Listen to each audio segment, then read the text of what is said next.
ምንድነው? አየሽ መርዝ በልታ ነው ማለት ነው። ምንድነው ያደረግሻት? አንቺ ነሽ? ለምንድነው የምትንቀጠቀጭው? ምን ችግር አለው እንዴ? ታውቂዋለሽ? ለምን ታዲያ ትንቀጠቀጫለሽ እንዴ? ለምንድነው የምትሮጪው እንዴ? ያደረግሽው ነገር አለ እንዴ? አቤ እንዴ ያደረግሽው ነገር ምንም ከሌለ ለምንድነው የምትሮጪው? ለምን ትሸሻለሽ? ራስሽ እኮ ይኸውልሽ፣ ጥፋተኛ ካልሆንሽ እኮ ፖሊስ አያስርሽም አይደል? እንዴ ማምጣኔ ይደውላሉ። ተወሰ አንቺ ልቀቂው እንዴ! እንዴ ምን እየሆንሽ ነው አንቺ? ያምሻል።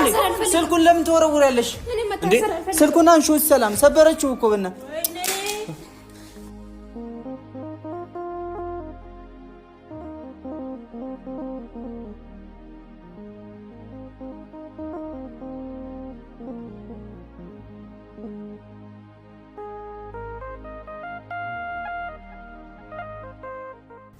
ሰላም እንዴት ናችሁ? የተወደዳችሁ የኛ ቤተሰብ ደህና ናችሁ ወይ? እኛ አለን ደህና ነን፣ እግዚአብሔር ይመስገን።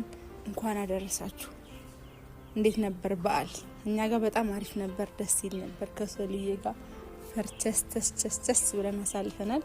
ዶሬ እንዴት ነበር? ጥብሴ እንዴት ነበር? ኩትፌ እንዴት ነበር? እስኪ ለቤተሰብ አላሳየንም ግን ቤተሰብ እውነት ልመስከር። ቅድሚያ ሰላም ቤተሰቦቻችን፣ እንዴት ናችሁ? ሰላም ናችሁ? አለን እኛ ደህና ነን። እንዴት ነው አመት በዓል እናንተ ጋር አሪፍ እያሳለፋችሁ ነው? እንግዲህ እኛ ጋር በጣም ደስ በሚል ሁኔታ ከበርን። ግን ትንሽ ቅሬታዎች አሉ፣ እዚህ መናገር ይጠበቅብኛል። ችግር የለውም። አይከፋሽም? በኋላ ደግሞ ጾሜ እንዳላደርግ ነው። አሁን እውነቱን አውርቼ በኋላ ቅጣቱን አልችልም ነበር።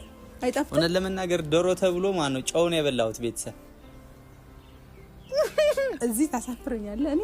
እኔ ጨው ወይ ብድርሽ ለመመለስ ነው። የባለፈውን ጨው እንደዛ ጨው በጨው አድርገሽ መሰጪኝ። ዶሮ ነው የሰራሁት እኔ የሚጣፍጥ ምንድነው የሚባለው? አይ ተውኩ። የሆነ ልተርት ነበር ቤተሰብ ተውኩኝ። ካልክ ምን ችግር የለውም። አውቄ ነው። ቤተሰቦቻችን እንግዲህ የሚገርም ዶሮ ሰርታ አብታኛለች ሰላምዬ። በዓል ደስ በሚል ሁኔታ አከበርን። አንደኛ በዚህ አጋጣሚ በጣም እጅ የሚያስቆረጥም ዶሮ ነበር እና ቤተሰቦቻችን ዛሬ እንግዲህ በዓልን በዚህ መልክ አሳልፈን ውብዬን ለመጠየቅ ከች ብለናል።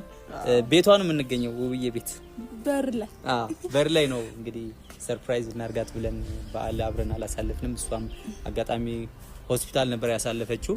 ዛሬ ከሆስፒታል ያወጣ ዛሬ እኛ